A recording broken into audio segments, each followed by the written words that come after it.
Hello hi மக்களே, எல்லாத்துக்கும் வணக்கம். கோயம்புத்தூர் டு குருவாயூர் போகிற ட்ரிப்பு தான் பார்க்குறீங்க. அந்த ரோட் ட்ரிப்பு பாருங்களேன், எவ்வளோ சூப்பராக இருக்குதுன்னு சொல்லிவிட்டு அந்த ரோடு தான் நான் வீடியோ எடுத்தேன். அந்த இயற்கை எழிலாக பார்க்குறக்கு அவ்வளோ சூப்பராக இருந்துச்சு மக்களே. நல்லா கிளைமேட் நல்ல மழை வர மாதிரி ஆயிடுச்சு. ரொம்ப டல்லாக இருந்துச்சு, ஆனால் மழை வரல. ஆனால் சூப்பராக இருந்துச்சு மக்களே. கிளைமேட் போகிறப்போ கார் டிரைவ் பண்ணிட்டு போகிறது ரொம்ப நல்லா இருந்துச்சு. அந்த கிளைமேட்டுக்கும் அந்த காரில் இது போகிறதுக்கும். ஆனால் ரொம்ப டல்லாக இருக்குது, ஆனால் உள்ளே அனல் அடிக்கிற மாதிரி தான் இருந்துச்சு. பரவாயில்ல, அந்த ரோட் ட்ரிப் சூப்பராக இருந்துச்சு. அப்புறம் இந்த அண்டர் வாட்டர் டனல் மாதிரி போட்டிருக்காங்க. இது 1 கிலோமீட்டருக்கு அந்த மாதிரி போட்டிருப்பாங்க போல். பாருங்களேன் எவ்வளோ சூப்பராக இருக்குன்னு.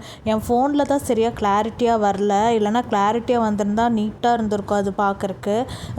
குருவாயூர் பார்த்திங்கன்னா 4:30, கோயம்புத்தூர் டு குருவாயூர் 4:30 மணி நேரம் ஆச்சு போகிறதுக்கு. ஆக்சுவலி 4 மணி நேரம் தான். நாங்கள் நடுவில் நிறுத்திட்டு டீ குடிச்சிட்டு சாப்பிட்டுட்டு ஆடிட்டு அதுக்குள்ளே ரெஸ்ட் ரூம் போயிட்டு போகிறதுக்கே உங்களுக்கு டைம் ஆயிரும். நடுவில் ரோடுமே நோண்டி போட்டிருந்தனால கொஞ்சம் டைம் ஆச்சு, இல்லைனா சீக்கிரம் போயிருப்போம். அந்த ரோட் வியூ பார்க்கும்போதே ரொம்ப சூப்பராக இருந்துச்சு மக்களே. என்ன சொல்கிறது, அந்த போயிட்டு நல்லபடியாக சாமி தரிசனம்லாம் கும்பிட்டுட்டு நாங்கள் மறுபடியும் ரிட்டர்ன் வந்துட்டோம். இது ரிட்டர்ன் வர ரோடு பாருங்கள், அதுவுமே ரொம்ப சூப்பராக இருந்துச்சு மக்களே. தேங்க்யூ ஆல், பாய்.